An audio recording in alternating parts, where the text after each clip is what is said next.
Saudações a todos. Neste vídeo vamos conversar um pouquinho a respeito da radiografia dos ossos. Não vamos entrar em detalhes a respeito da física das radiações.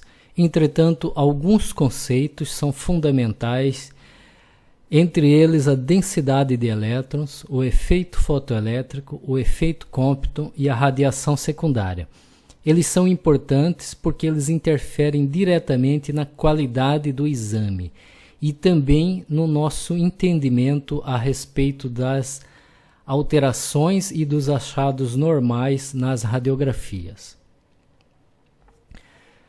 Veja uma radiografia AP do joelho direito. Observe que na radiografia, quanto mais branco for a estrutura, significa que mais denso é o tecido. Então, quanto mais branco, mais denso, mais radiopaco. Quanto mais escuro, menos denso, hipodenso, radiolucente ou radiotransparente. São os termos que nós usamos. Quanto maior for o número atômico da substância, maior será a sua densidade de prótons e, portanto, de elétrons. E quanto maior a densidade de elétrons, mais a estrutura bloqueia a passagem do raio-x e, portanto, fica mais branco na radiografia. Então temos aqui a densidade de metal, essa letra R é um metal que foi colocado sobre o cassete. Depois temos a densidade óssea, veja aqui a patela, o fêmur, a tíbia e a fíbula. Observe que o córtex ósseo é mais denso porque tem mais osso compacto, tem mais cálcio. Depois temos a densidade de tecidos moles, veja aqui. E por último temos densidades escuras, que são a gordura, densidade de gordura, e densidade do ar, que é bem preta. Veja que a densidade da gordura é escura, aqui temos uma faixa de gordura intermuscular. Um detalhe a ser observado é que a densidade de tecidos moles, ela inclui músculo, tecido conjuntivo, cartilagem, tendão, ligamento e água e líquido, qualquer que seja a natureza do líquido. No raio-x, na radiografia, nós não conseguimos diferenciar líquido de tecido sólido, então entra todos eles, tanto líquido quanto tecido sólido, na densidade de tecidos moles. Nós vamos diferenciá-los da densidade do osso, da densidade do metal e da densidade da gordura. Outro detalhe é quando observamos uma radiografia, temos que observar no sentido de que o paciente esteja na posição anatômica. Então, se você comparar este desenho da posição anatômica com esta radiografia, fica fácil entendermos que trata-se do joelho direito, pois a fíbula fica lateralmente. A fíbula aqui. Se fosse o joelho esquerdo, a fíbula teria que estar desse outro lado. Aqui um raio-x em perfil. Sempre que for feito um exame de radiografia óssea ou de articulação, é necessário que seja feito em duas incidências ortogonais, normalmente AP e perfil, algumas vezes AP e oblíqua. Observe aqui no maior aumento que o osso trabecular pode ser visualizado perfeitamente no raio-x, desde que a técnica tenha sido adequada. Veja como observamos aqui as trabéculas ósseas que compõem o osso trabecular. Vamos falar de modo geral a respeito das fraturas. Basicamente, uma fratura é uma descontinuidade óssea.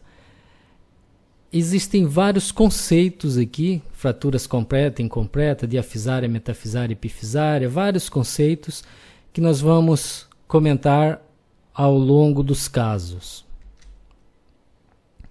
Temos aqui uma radiografia de dedos, aqui é o primeiro dedo, segundo dedo, terceiro dedo da mão. falange distal, média, proximal e metacarpo, observamos uma fratura na diáfise da falange proximal do segundo dedo, oblíqua, completa, sem deslocamento, sem gap, sem envolvimento articular. Observe que sempre que radiografarmos uma estrutura óssea, nós temos que incluir a articulação distal e a articulação proximal, pois pode haver comprometimento da articulação, fratura, subluxação ou luxação, em decorrência do mesmo mecanismo que causou a fratura óssea. Raio-X do joelho direito, incidência em AP. AP é anteroposterior. Observamos duas linhas de fratura, dois traços de fratura. Um traço que é conhecido como fratura em fio de cabelo, é bem fininha, como se fosse um fio de cabelo. E um traço de fratura aqui, as duas fraturas, os dois traços de fraturas com uma orientação longitudinal em relação ao maior eixo do osso. E com extensão articular. Então, essa é a chamada fratura intraarticular. Não há um deslocamento significativo neste caso. Raio-X da perna em perfil, aqui é a região anterior, aqui está o talos e o calcâneo, aqui é a região posterior, tíbia e fíbula. Isso aqui é o gesso. Observe que o gesso atrapalha a avaliação óssea. Temos uma fratura transversa, levemente oblíqua, completa na diáfise da tíbia. Observe que há um discreto deslocamento posterior. Sempre que falarmos em deslocamento, angulação ou rotação, nós devemos considerar o segmento distal. Então, um deslocamento posterior do segmento distal. Ok? Resumidamente, nós temos uma fratura com leve deslocamento posterior. Essa convenção não vale para a coluna. Na coluna é um pouco diferente. Raio-X do braço esquerdo, observamos uma fratura transversa completa na diáfise do húmero, com deslocamento lateral e cavalgamento ósseo. Há uma aposição dos ossos, há uma sobreposição, há um cavalgamento ósseo. Radiografia do braço direito.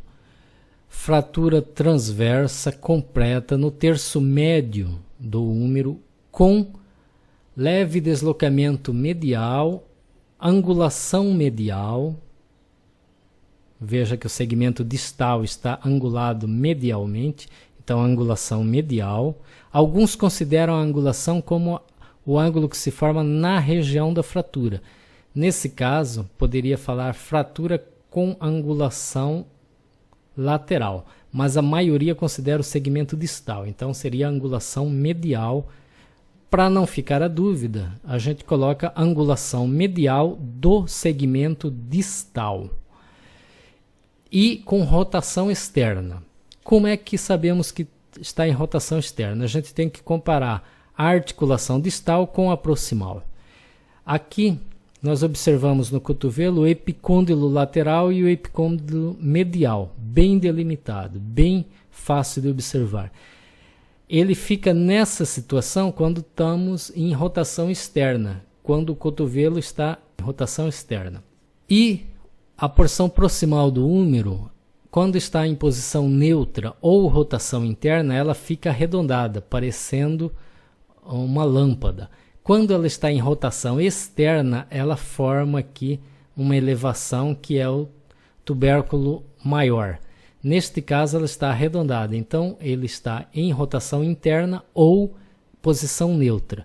E o fragmento distal está em rotação externa. Então, há um conflito de rotações. Aqui está rodado internamente e aqui externamente. Então, consideramos que há uma rotação externa na região da fratura, porque consideramos sempre o segmento distal.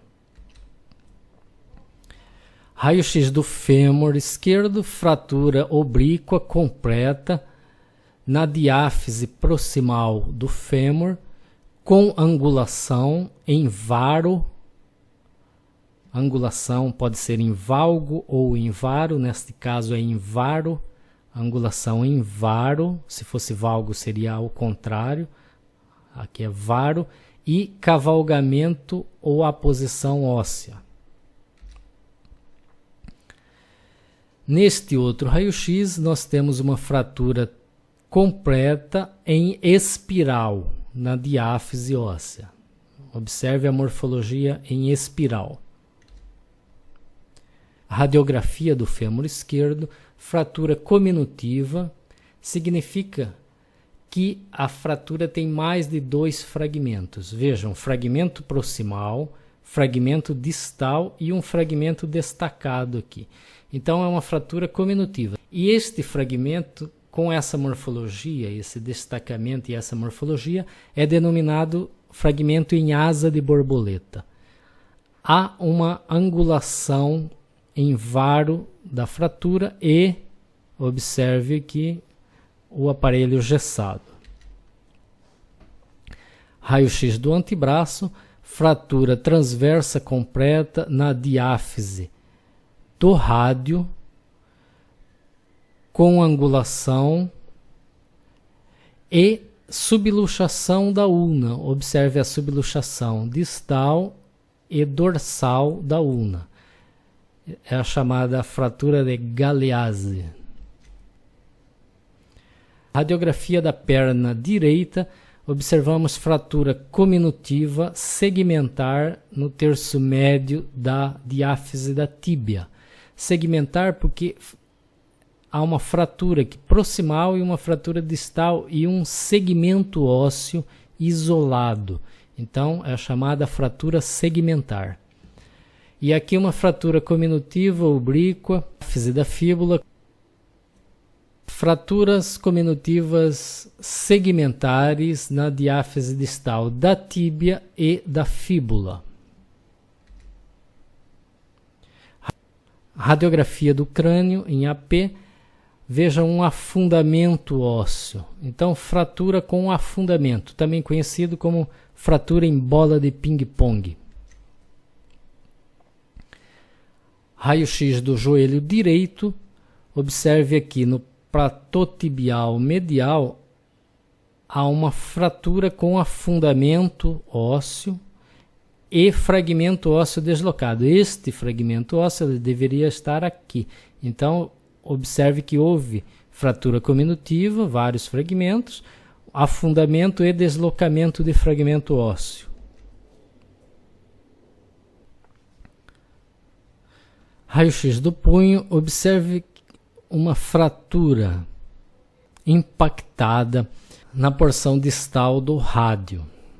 Na fratura impactada, uma porção óssea entra dentro da outra porção óssea e, portanto, às vezes nós não vemos áreas ou linhas radiolucentes, mas vemos áreas ou linhas radiodensas, porque, na verdade, quando um osso entra dentro do outro, você soma duas estruturas ósseas e ele fica mais densa, mais branca. Isso aqui não é uma fratura, é um centro de ossificação não fusionado do processo estiloide da ulna. Observe que tem córtex em toda a região, tanto aqui quanto aqui. É uma variação anatômica. E aqui uma fratura impactada. Veja aqui uma fratura cominutiva da tíbia intraarticular com subluxação. Observe que a tíbia se deslocou, subluxou lateralmente, perdeu parte da relação anatômica com o fêmur.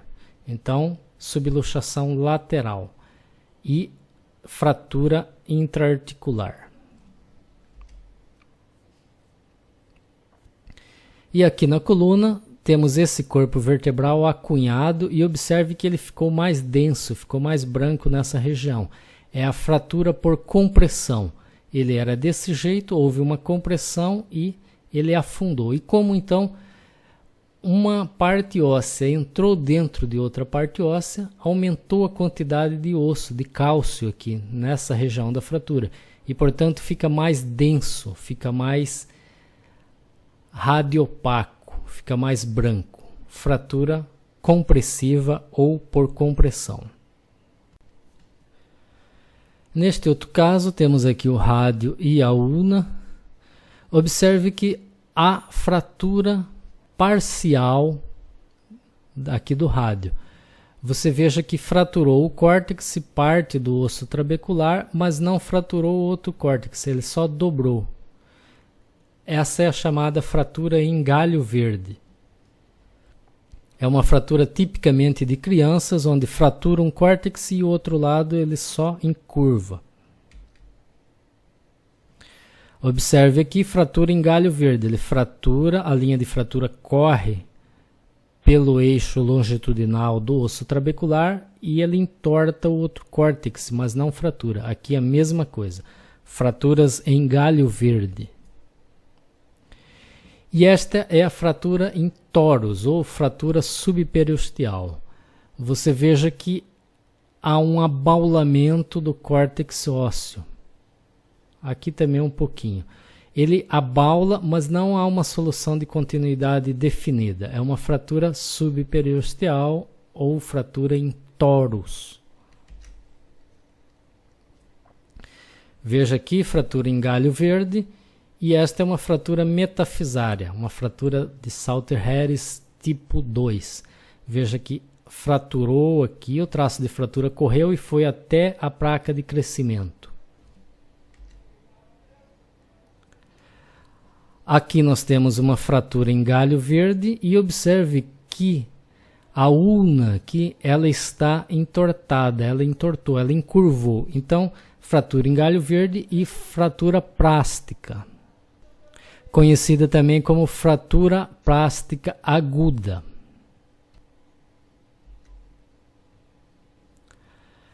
Temos aqui um raio-x de dedo e observe este fragmento ósseo que foi destacado, ele foi arrancado aqui da margem articular proximal, da margem da base da falange distal. Foi arrancado aqui da margem da base da falange distal. Ele foi arrancado porque há um tendão que se insere nele. Então, foi avulsionado pelo tendão extensor do dedo. Então, o tendão se insere, no movimento de flexão, o tendão arrancou esse fragmento ósseo. Então é uma fratura por avulsão. A fratura por avulsão é o arrancamento de parte do osso onde se insere um tendão ou um ligamento. Aqui nesse raio-x de punho, observe o escafoide completamente normal. Na ressonância, observe a fratura no escafoide. Então, fratura oculta. Fratura oculta é uma fratura que não vemos no raio-x. Ela acontece com alguma frequência no escafoide e em algumas outras estruturas. Então vamos compreender algumas dificuldades na identificação das fraturas. Não é infrequente que não consigamos observar as fraturas no raio-x e vamos entender um pouquinho por quê. Vamos observar esse modelo. Considere esse broco como sendo um osso. Aqui está a ampola de raio-x, produzem os raios-x que são disparados. Os raios-x, os raios que se chocam com essa estrutura, vão ser absorvidos total ou parcialmente. Pode passar um pouco de raio. E os que passam tangenciando essa estrutura vão atravessar e atingir o filme que está aqui atrás. Onde o raio atinge o filme, fica preto, fica escuro. Onde o raio não atinge o filme, porque foi bloqueado pela estrutura em questão, fica branco. Se olharmos de cima, vejamos aquela mesma estrutura, considere que seja um osso. Então, daqui para cá e daqui para cá vai ficar escuro, porque os raios vão passar. e aqui vai ficar branco porque os raios não vão passar, não vão atingir o filme. Se você tem uma fratura nessa região, os raios vão passar nessa região e você vai ver a linha de fratura escura, preta.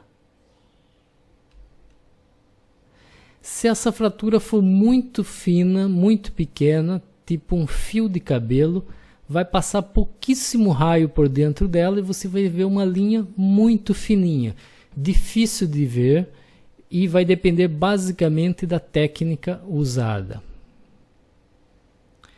Agora, se essa fratura estiver num plano oblíquo, não estiver num plano paralelo ao raio, o raio não vai atravessar por ela, o raio vai ser bloqueado pelo osso que continuou aqui. Então, você não vai ver essa fratura. Por isso que temos que fazer em pelo menos 2 planos ortogonais, um AP e um perfil, porque daí o raio, uma parte do raio vai passar por dentro da fratura.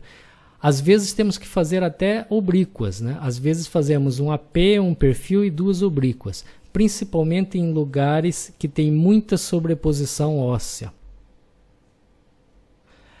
Uma outra situação que vemos com alguma frequência é fraturas não deslocadas. Então, há uma fratura, só que o osso não se deslocou, uma parte um fragmento ósseo não se deslocou do outro, ficou coladinho. Então, pouco ou quase nenhum raio vai passar pela fratura, a gente vai ver um fino traço ou não vai ver nada.